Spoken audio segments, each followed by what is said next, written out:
Yo, what it do, ultimate hustlers? It is that time for the Cortez Hustle Show. So hustle on in here because today on this Thursday Throwback, I'm taking you guys back to where it all began with Talking Money in the Morning Live. I did a show a couple years back called Talking Money in the Morning Live. One of the most popular shows that I ever did was a series called Blackrophobia. That's right. That's a combination of the word black as in black people and acrophobia as in afraid of heights. And why did I coin that term and put that phrase together? Because black people are innately afraid of ascending to new heights. But there's a reason for it, ladies and gentlemen, and we're going to break that down for you today. So do me a favor, comment in the chat where you're from, drop the name of your business and or your brand, and smash that share button, ladies and gentlemen. Let's kick it.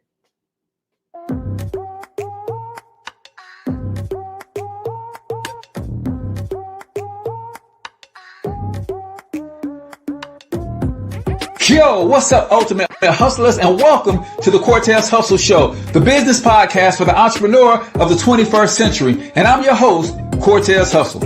Our goal is to give you a behind-the-scenes look at how the world's greatest hustlers build amazing brands, scale their businesses to incredible heights, sell more, make more, and create mass movements that impact the world. It doesn't matter if you're a seasoned vet or you're sitting on the sidelines with aspirations to one day unleash your inner hustle. This show will provide the insights into how pure grit, determination, and hard work has morphed into some of the most iconic brands and personalities and how they are moving the culture forward. You'll get a mix of solo shows featuring yours truly, as well as interviews and content from other hustlers that I either know personally or I've learned from or whose grind I've come to know and respect. And you'll also get exclusive recordings from our membership called Monetize My Life Academy, which you can check out at monetizemylifeacademy.com. That's a program where we go live every month with some of the best hustlers on the planet, sharing best practices on how we all can explode our brands with advanced branding and marketing tactics, business development strategies, and financial game planning necessary to build the empires we all desire. Again, that's at monetizemylifeacademy.com. If you like today's episode, chances are the hustlers you're connected to will like it as well. Share it with those in your network. And when you do, use hashtag Cortez Hustle so I can see you and hopefully give you a shout out and share you in my stories. So check out today's episode and make sure you subscribe to the feed on your favorite podcasting networks.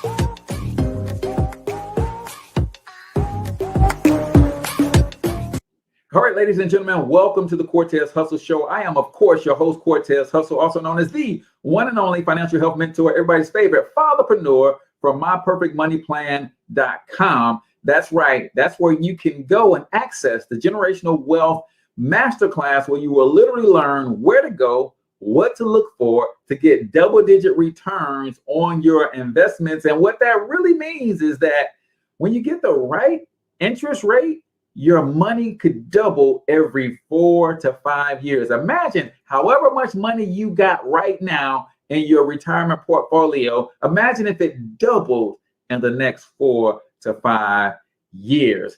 Go ahead and comment in the chat where you're from. We're talking Blackrophobia. Is it true that black people are afraid of ascending to new heights, and that's why they self-sabotage? So cotton picking much? Cotton picking. Is that a right phrase to be using on Blackrophobia for this Thursday Throwback? Nevertheless, we're going to get all the way into that. A quick announcement for you guys. If you are looking for a way to add a stream of income to your household, whether you are doing okay and you just like to get some passive and residual income, whether you're struggling a little bit and the extra $300 to $500 per month can transform your finances, I need you to text your name to 314-874-6887. I keep telling y'all that building wealth is a team sport. And guess what? The Extra Digit Movement is a championship team. And you can join our community if you qualify. So text your name to 314-874-6887, and I'll send you all of the details. No quote of the day today because I want to get right into the replay from 2018. Y'all gonna see a young Cortez Hustle, talking to you guys about why Black people are afraid to ascend to new heights, and therefore we sabotage our own success. So let's cut away to this week's Thursday Throwback, Blackrophobia. Go ahead and hit the show if share button if you're just jumping on. For those of you who do not know, Blackrophobia is a combination of course, Black, which represents Black folks, and the word acrophobia. If you guys know what acrophobia means, that is that innate fear of heights. When somebody has a fear of heights, they usually say, I'm scared of heights. But the technical term, the medical term for that is called acrophobia. Well, guess what? Black people have acrophobia in a different sense. We're not all scared of physical heights, but there is an innate fear of ascending to new heights and success in terms of being great. There is an innate fear that has been instilled in us since the beginning of our sojourn here in America, right? And what we want to do is break down some of the self-sabotaging behaviors that come out of that and help you understand that that is a real fear, right? So Blackrophobia is Black folks' innate fear of ascending to new heights. That's something that we came up with last year as we was doing some studies. And this show is worth repeating this show at least once a year, man, because when you start to understand where we've come from and why we do the things we do and why we hate on each other and hate on ourselves, you have to look back into our history. And when you look back into that history, you will see that there was a time that for us to ascend to new heights would literally get us killed. And because of that issue, that has been encoded in our DNA in a strange way. And that's why we do a lot of self-sabotage. So we're going to talk a lot about self-sabotaging today. And tomorrow we're going to talk about some things that you can do to overcome self-sabotaging. But we experience some trauma that literally every time a Black person would ascend to any type of height and any type of success, that person would literally find themselves threatened to the brink of their life threatened, their family threatened, and all those sorts of things. So as that happened to us for centuries, then we started to say, okay, let's not be great at anything. Right? Let's not even attempt to be great at anything because it could cost us our lives. Right? So that mentality has been encoded into our DNA. So we self-sabotage a lot of our own successes. And believe it or not, some of you guys are not going to like what I'm about to say, but believe it or not, that is the true reason that people hate on you. Believe it or not, 80% of the people who hate on you out of love because of this mechanism that is encoded in our DNA. When they see you ascending to great heights, they're hating on you out of love to say, Negro, if you keep poking your head up above the crowd trying to be great, that could cost you your life. And that's where all hate really comes from. When people start hating on you, that's where it is really coming from. It's coming from the depths of our psychological trauma that we've experienced. So when people are hating on you, really is done out of love because we were trained to do that. Have you ever seen a mother talk bad about her child even after someone has given them compliments? Right? If you guys are not familiar with post-traumatic slave syndrome as outlined by Dr. Joy DeGruy, she talks about this experiment or witnessing this all the time. you would sit back and you go to parent teachers conference with your kid, right? And the teacher would say something great about your child's brilliance, and the mom would be, oh, man, this little foolish boy, no, he can't be this great. And start downplaying the compliment and not wanting to receive that the son is intelligent. Now, if you didn't have any recollection of or understanding of what post-traumatic slave syndrome did, you wouldn't understand why a mother couldn't receive a compliment about how smart and intelligent her son was or her daughter was. But here's the thing. Here's what post-traumatic slave syndrome taught us, or here's what slavery taught us during those times, right? And here's why our sisters can't even take a compliment today.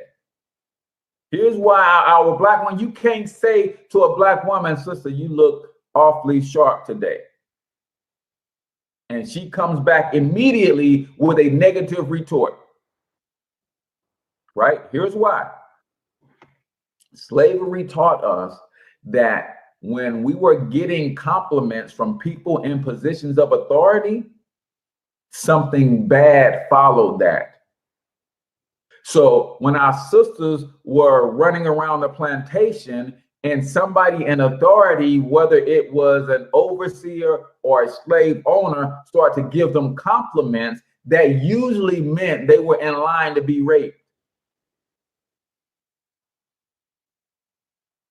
When our sisters would stand there with their child and the overseer would say, oh, that young boy is developing nicely. He's going to be a strong, strapping young man, or probably young buck back then. The sister, the mother, in her protection mode would immediately start beating down his positive attributes.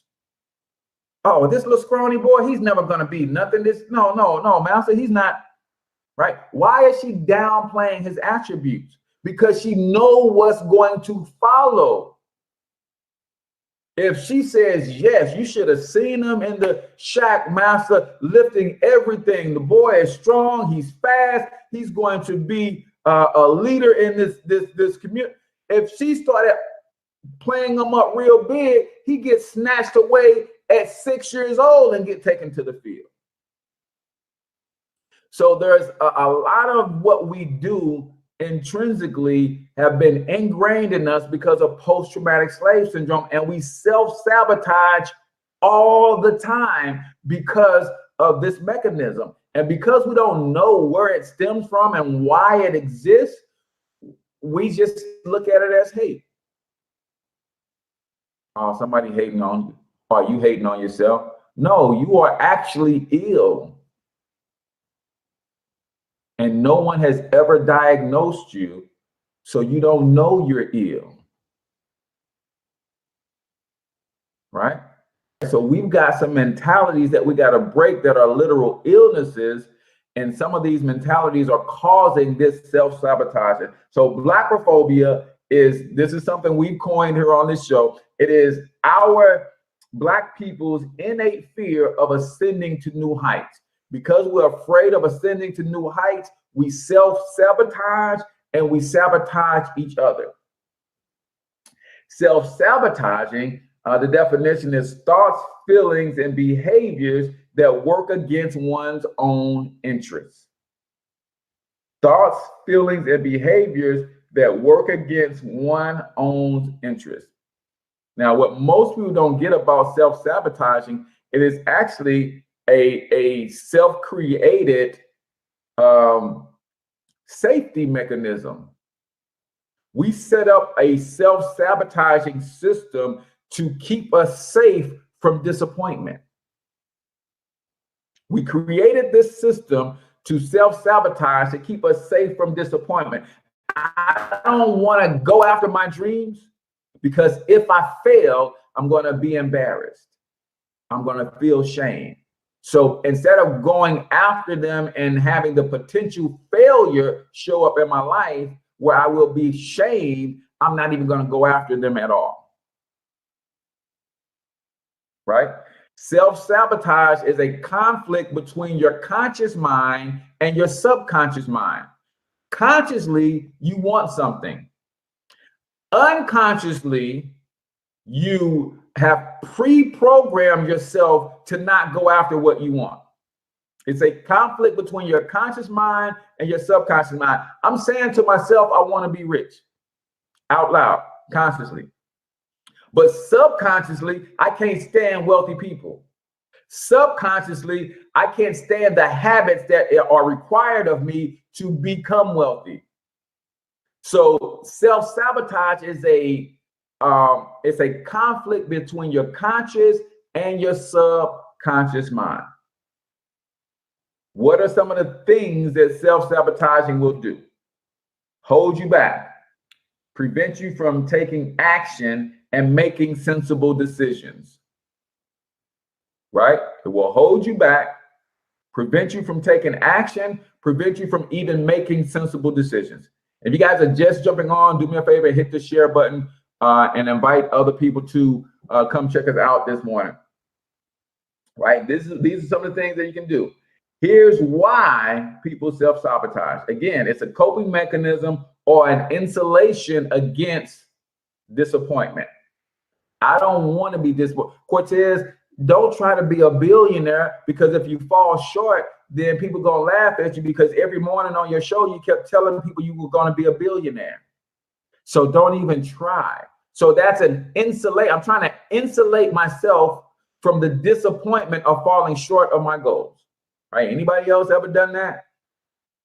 I'm trying to insulate myself. So that's one of the things that you do in self-sabotage. Another reason that you might be self-sabotaging yourself is because you lack self-esteem, you lack self-worth, you lack self-discipline, and you lack self-belief, right? And all of those things sound the same, but self-esteem is how you feel about yourself, right?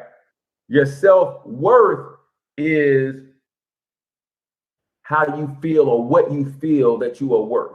And you might have a very low self-worth. Man, I believe that I'm only worth 2 cents in $1 billion society. I want you guys to think about that.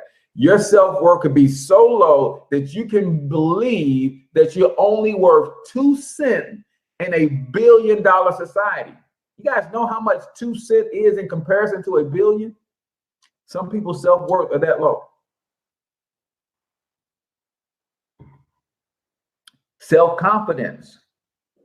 I don't even believe that I can get anything accomplished.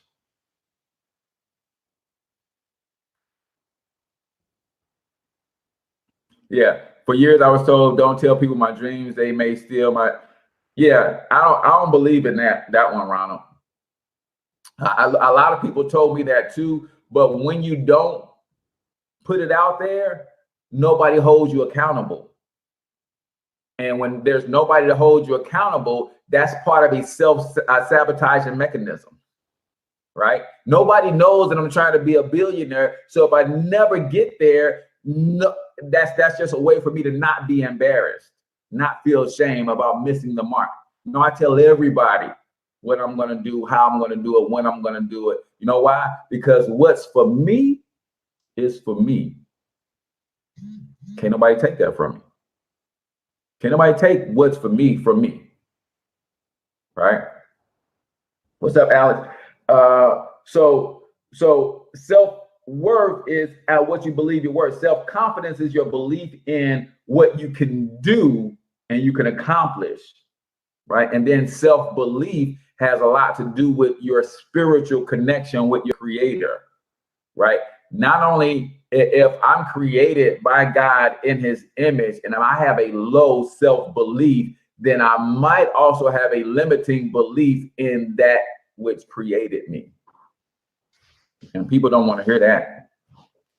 You cannot believe in God and then turn around and not believe in yourself. Yeah, I'm gonna run that one back. You cannot believe in God, then with the same tongue turn around and not believe in yourself? Ladies and gentlemen, sorry to interrupt. I know it was getting good. Man, look at the young squire doing his thing. But y'all know what time it is, man. Even though this is Thursday Throwback, we still got to get you some 1 minute motivation in here. And 1 minute motivation, for those of you who are new, is a segment that we do where I play a short motivational clip, ask you to comment your takeaway. I'll give my main takeaway, and then we'll get right back to Blackrophobia. But right now, it's time for 1 minute motivation right here on the Cortez Hustle Show. Start taking action. But after that day, I realized something. I realized it's the love for success that will lead me to succeeding. So just imagine if Robert feared falling. Would he even start walking? Of course not. He wouldn't even do what he loved to do. He would sit at home and take no type of action. But he loved walking. Wasn't even scared to fall.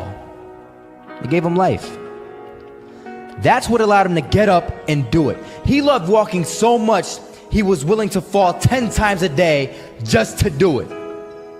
And you have to be the same. So the next time someone tells you, you're gonna fail, you know what you tell them? Tell them they're right. But you're not afraid to fail. You're not afraid to take action. You're not afraid to jump. You're gonna fail 10 times, but you know what? It's cool. Because on the 11th time, you'll succeed. Oh, you'll succeed, all right. And it'll feel good. And while you're over here living the life of your dreams and complete happiness, guess where they're gonna be? That's right. They'll be failures, the real failures. Over there where it's safe. Scared to fail. Ooh-wee. Man, I don't know about y'all, but I'm going to give you one quick takeaway from 1 minute motivation so we can get back to Blackrophobia, because I'm enjoying the replay as much as I hope that you guys are. But my one takeaway is when he said, when people tell you that you're going to fail, your response should be, you're right. And I'm going to add something to that, because when people tell me I'm going to fail, that's exactly my response. You're right. But that's why I'm going to win.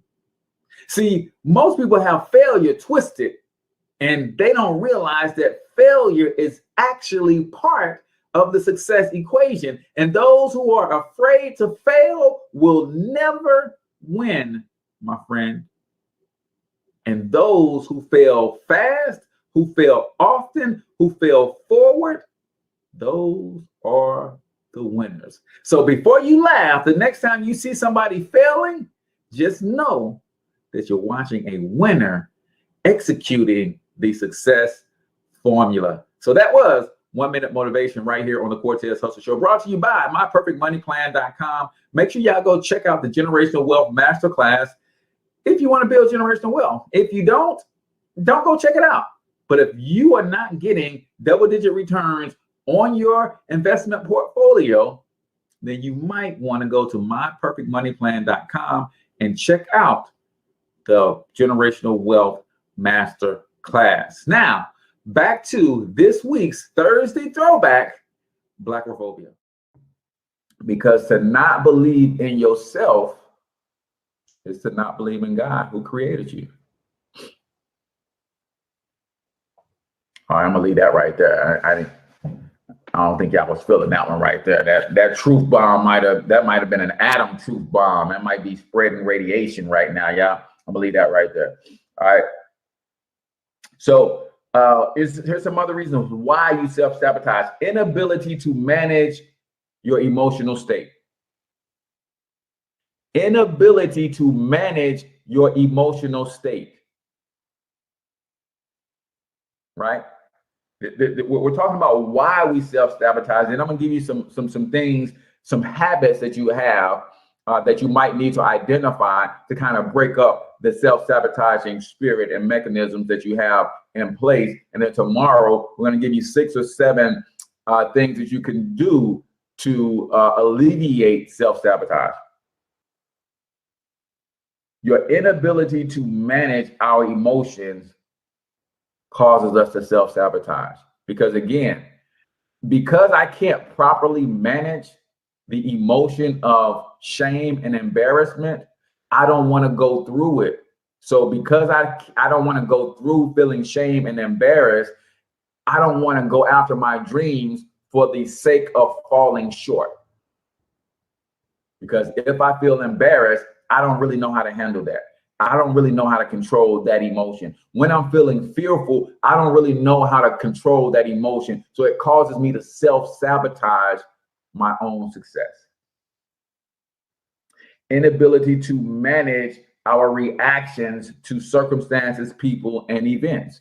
Again, man, if I try this and go hardcore and it doesn't work out, what are my family going to say to me when they see me at the family reunion? I don't know how to respond in those circumstances, amongst those people, in those events, amongst those circumstances where I've fallen short.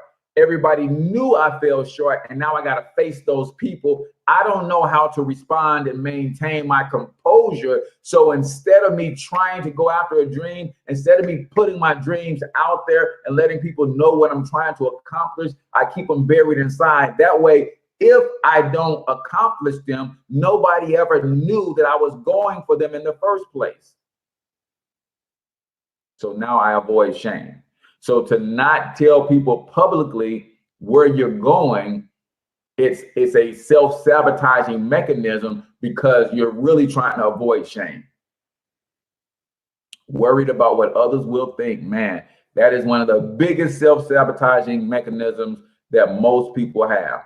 And you know what, Giovanni? Most people ain't thinking about you.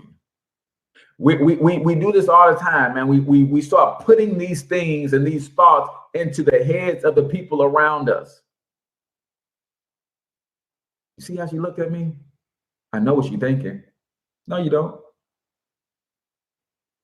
Chances are life is beating her down the same way it's beating you down, and she ain't got time to be thinking about you. Man, you heard what he said about you, right? Yeah, I know what he's thinking. No, you don't. Life is beating him down the same way it's beating you down. Chances are he's got very little time to be thinking about you. But these are self-sabotaging habits that we have, and that we can continue to put thoughts in other people's heads that allows us to limit the actions that we take because of what we think somebody is thinking about us. And when we come to the realization that no matter what you're thinking about me, you can't stop me. There's only one person on this planet that can stop me from being great. And you looking at them. Do I need to run that one back too? There's only one person on this planet that can stop me from being great. So what you think about me, what I think you think about me is irrelevant because you can't stop me. There's only one person on this planet that can stop me from being great, and that's me. And I don't know about y'all, but I'm through self-sabotaging. If you through self-sabotaging, put in the chat, I'm done stopping my own greatness. I'm done stopping my own greatness. So we can't manage our reactions to circumstances, people, and events. It's the reason why we don't. It's the reason why we self-sabotage. Here's how we self-sabotage. And if I say one of these things that is your thing, go ahead and comment it in the chat. Because one of the things that you have to do, if you're going to break free of anything, those 12-step programs, the reason they work is because they get you to do the number one thing you absolutely have to do. That is acknowledge where you are. So many people we refuse to acknowledge where they are. But what's the first thing that you do when you go to a 12-step program? You say your name and you acknowledge where you are. So if one of these are your thing, don't be afraid. This is the no judgment zone. Comment in the chat and say, Cortez, this is the main one I'm breaking. This is the main thing I'm stopping. Number one, fear of failure. Fear of failure. And you guys know what a fear of failure really is. It's really a fear of success. Most people say they're scared to fail, but you're scared to succeed because you know the amount of responsibility that come with success. Ask me how I know. Because I sabotaged myself for a long time because I didn't want this responsibility of to have to do things like I'm doing today.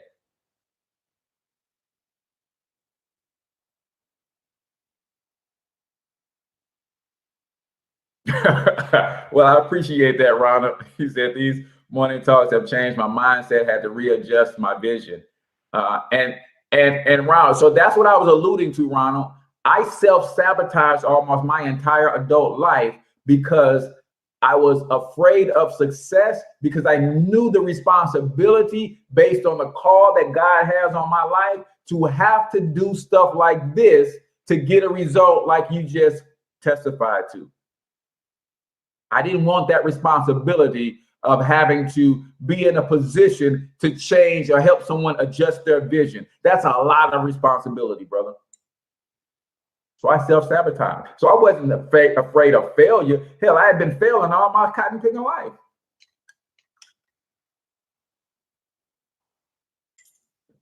T. Alicia said, that is me. I'm afraid that I won't lead others correctly. You talking about somebody running from a calling. To Alicia, you talking about somebody running from their calling? Shoot, man. I wasn't trying to be this guy because I know the responsibility that comes with this. And I didn't want that. And here's what I tell people all the time. For the first 26 years of my life, I tried extremely hard to convince people that I really was who I was pretending to be. I don't know who that's for this morning, but for the first 26, 27 years of my life, I tried extremely hard to convince the world that I really was who I was pretending to be. And it wasn't until I accepted who I truly am that I start to live. I don't know who that's for this morning. So fear of failure is how we sabotage. Fear of making mistakes. Fear of making mistakes. We're afraid to make mistakes. T. Alicia said, I don't want to lead anybody incorrectly. Right? I'm afraid of that. I don't want to make that mistake. And because I don't want to make that mistake, then I just put down the responsibility altogether. Fear of taking risks. These are the habits that we do. This is how we self-sabotage. Right? Don't take risks. Because I'm afraid of what might happen.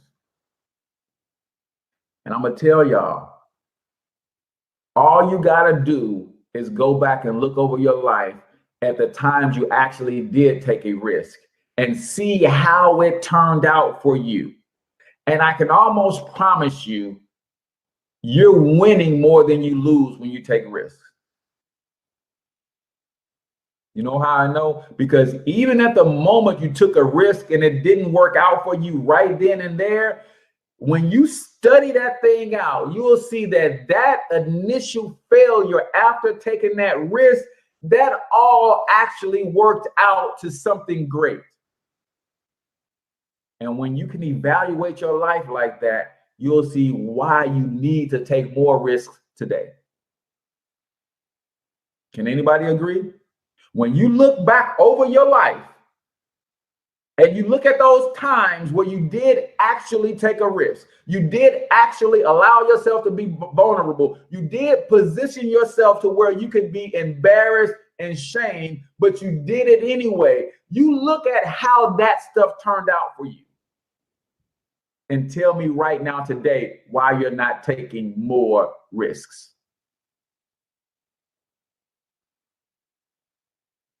Tell me right. When you look back and you say, man, I took a risk. When me and my wife hooked up, that was a risk. She had 2 children already. I said, Lord, I don't never want to marry no woman with children. I ain't got time for no baby daddy drama. We hooked up 22 years ago. I took a risk. When I look back over that life, that risk, and look at how it worked out. My wife took a risk. She didn't know that 4 years after we got together that I was going to lose my mind. And at that time, she took a risk because she could have walked away. I literally lost my mind. She could have walked away, but she took a risk. Said, I'm going to get him some help and we're going to stick this thing out because this thing is forever. She took a risk. And 18 years later, here we are still standing. Look at the times back over your life when you actually took a risk and tell me that they didn't ultimately work out. You might have stumbled a little bit. You might have fallen on your face a little bit. You might have got your knees scarred up. You might have scarred your elbow up. But when you look at the totality of the entire thing in its entirety, not in a vacuum, you look at it, okay, I took a risk, I failed, here's what I learned, I applied that later. So actually that risk turned out to benefit me. And then tell me today why you're not taking more risks. I'll wait.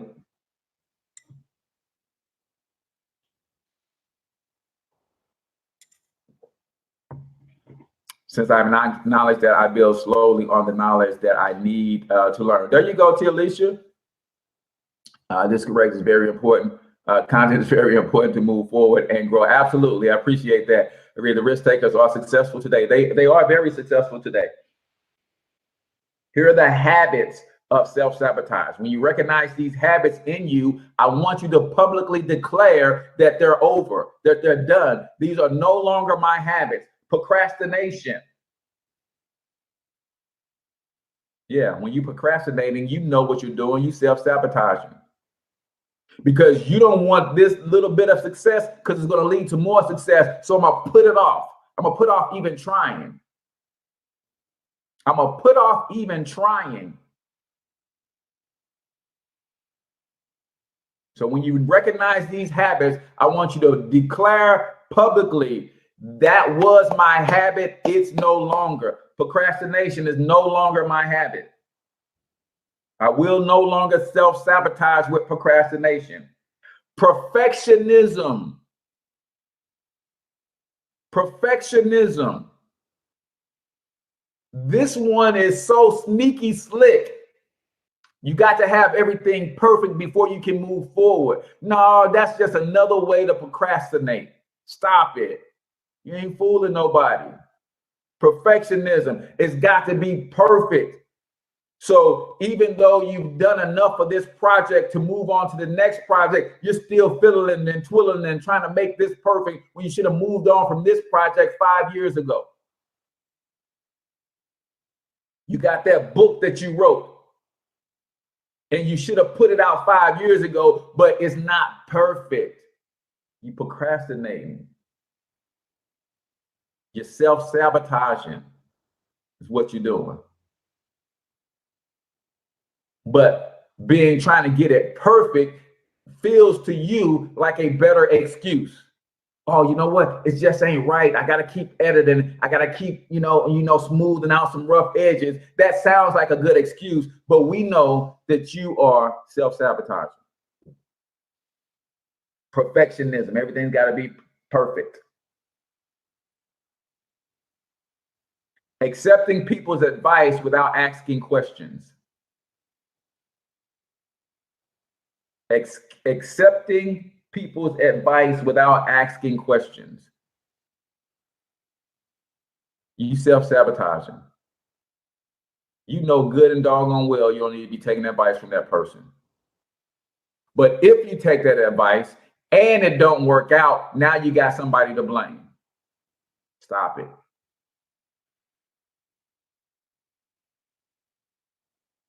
Stop it. You know good and doggone well this person is not in a position to be giving you advice, but you're taking the advice, listen to what they say, you're doing what they say do so that you can fail and then turn around and blame them. Stop it. Inability to listen carefully, plan ahead. Inability to listen carefully and plan ahead. We all know people in our lives who are super sharp. And we're like, man, they just can't take directions for some reason, right? They just can't make a plan that works to save their lives. Yes, they can. They know exactly what they're doing. They're planning to fail because they're self-sabotaging. They are running from the responsibility that success will bring, so they play like they can't hear. They play like they can't listen. They play like they can't plot a course and make a plan.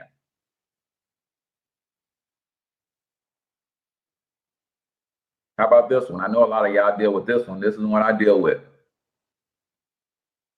The inability to say no. These are people who self-sabotage their own success by staying busy working on stuff for everybody else. Inability to say no. Somebody asks you to help them with a project. Oh, yeah, I can help you. Somebody asks you to do that. Oh, yeah, I got you. Can't say no. So you can't build your own thing because you busy building everybody else's thing. You know good and doggone well that's self-sabotaging your thing.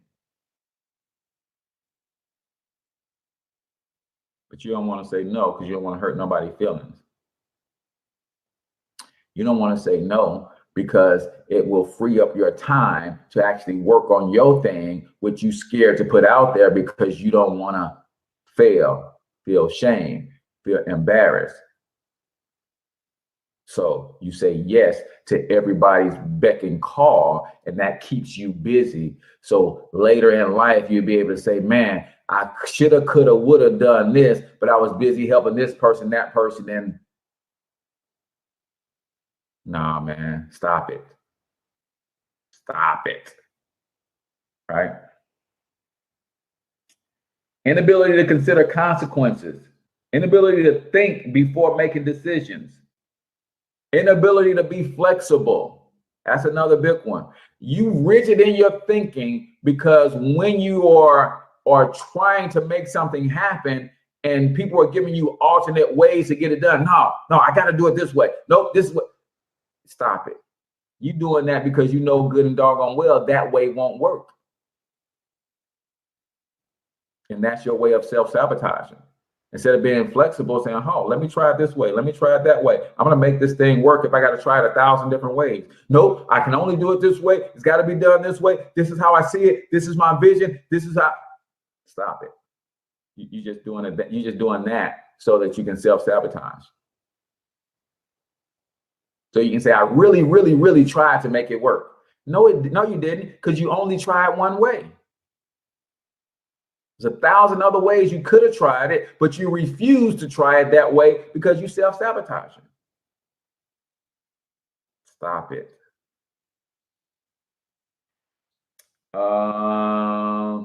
Constant worry. Come on, yeah, I can give a public declaration when I hit yours and declare that it's no more. Constant worry. But if I do this, that's going to happen. And that's not going to be good. And you just constantly making up things that's going to happen in a negative.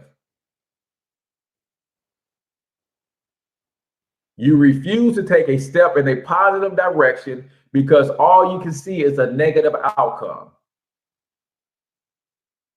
Well, I don't want to get too rich because if I get too rich, then somebody might rob me.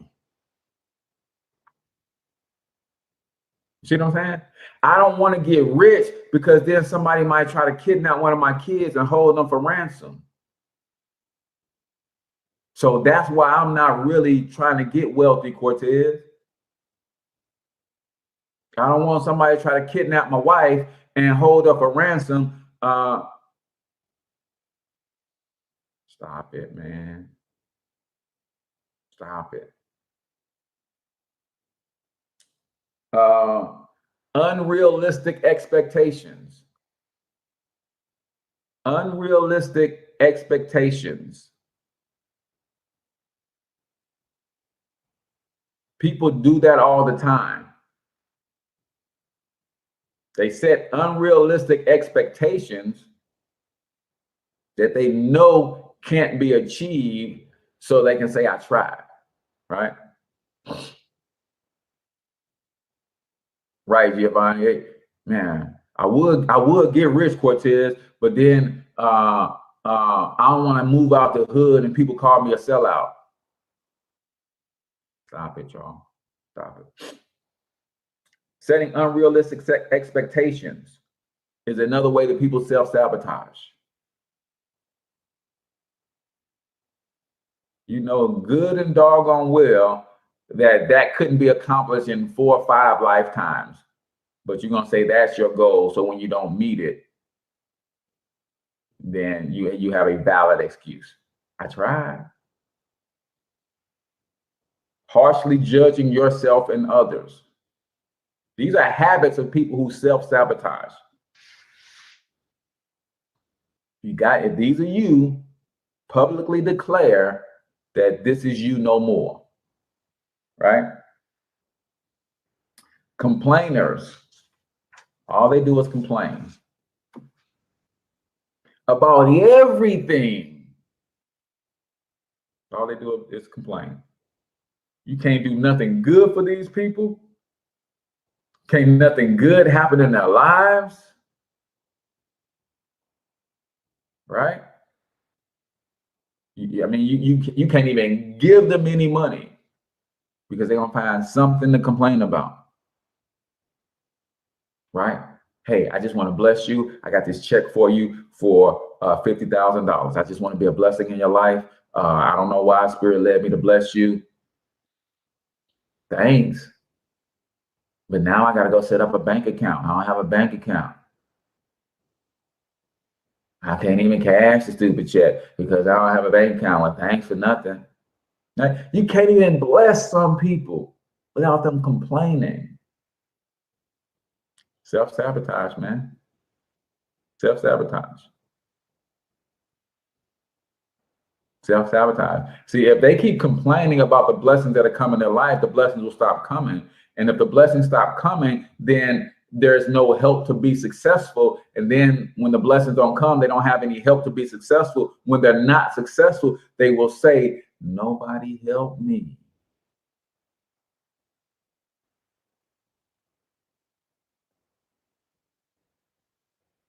It's hard. I agree, Lisa D. It's not hard to break. It's hard to see the fruit of breaking it.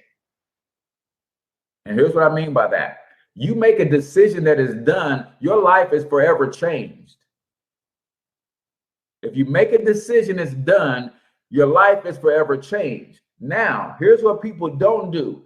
Because a life changed at the moment you made the decision, it's going to take a year, 18 months, 24 months for fruits of that change to be manifested. And because you don't see the fruits of that change in 30 days, you make a decision to go backwards. See, change happens in an instant. The manifestations of that change takes time to be seen in the physical realm, but change happens in an instant. You say what you gonna stop doing today, and it's stopped. It's over with. It's a wrap. But the manifestations of the new D don't show up right away.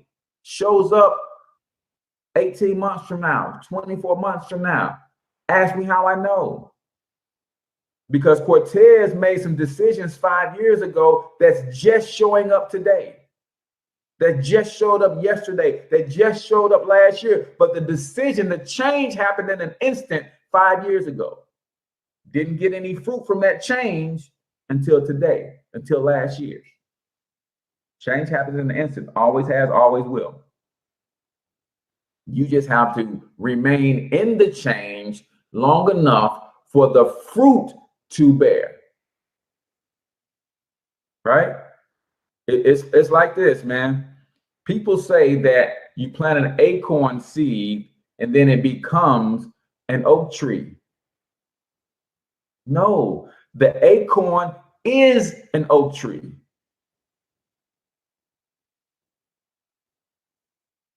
Some of y'all gonna get that.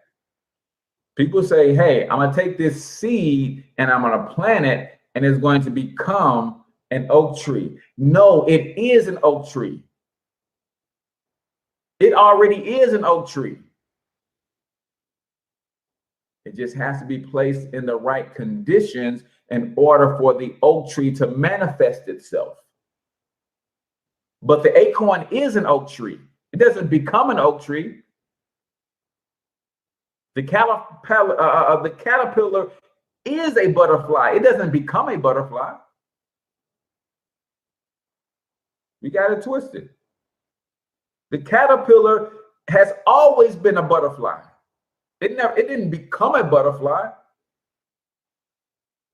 It was a butterfly the whole time, just in a different form. Still a butterfly. How do we know? Because a butterfly laid that egg. How do we know that an acorn is an oak tree? Because an oak tree produced a little oak tree.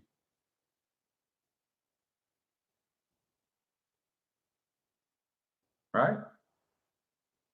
So that was self-sabotage, Blackrophobia, right? Tomorrow, we're going to talk about how to overcome self-sabotage. How do you fix it, Cortez? Now that we know what it is, how do we fix it? Now that we know what it is, how do we fix it? That's tomorrow. So you guys got to come back tomorrow to get the fix. Cool? Everybody cool with that? So again, if you guys want to support the show, be sure to go to click on the link in the description, download your free book, but you'll also see the option to buy one of my book bundles.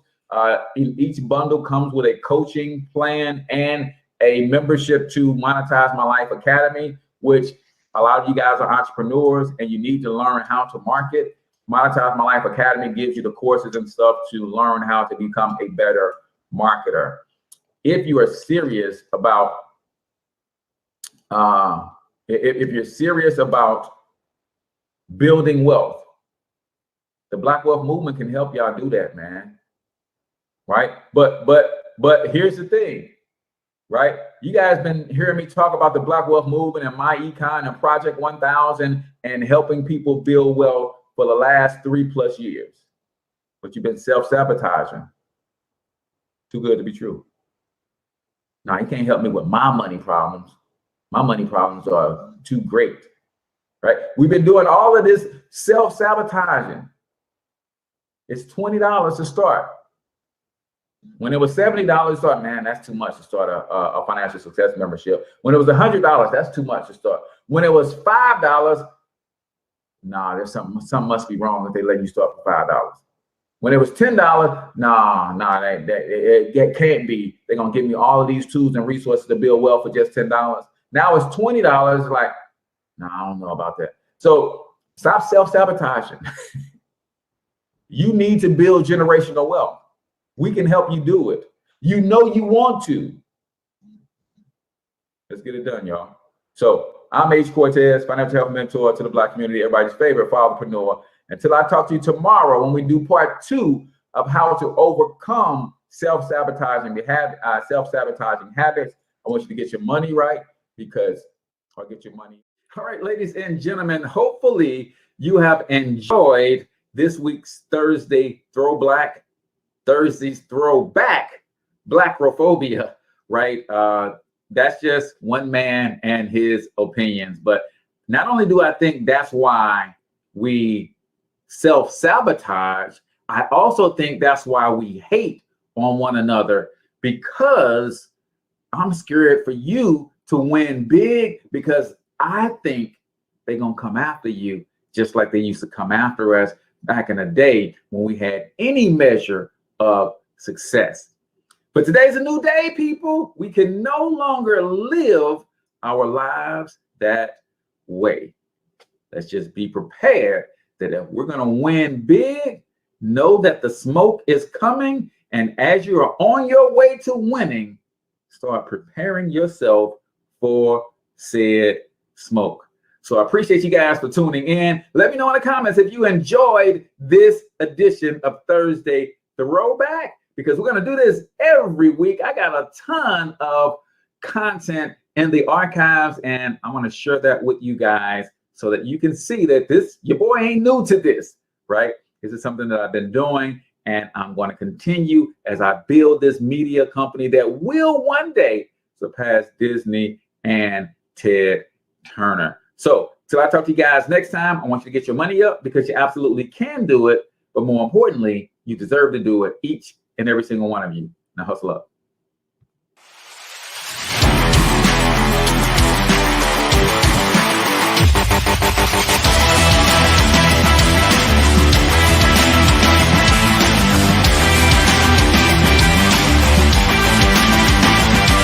But you've got to overcome fear if you're going to win.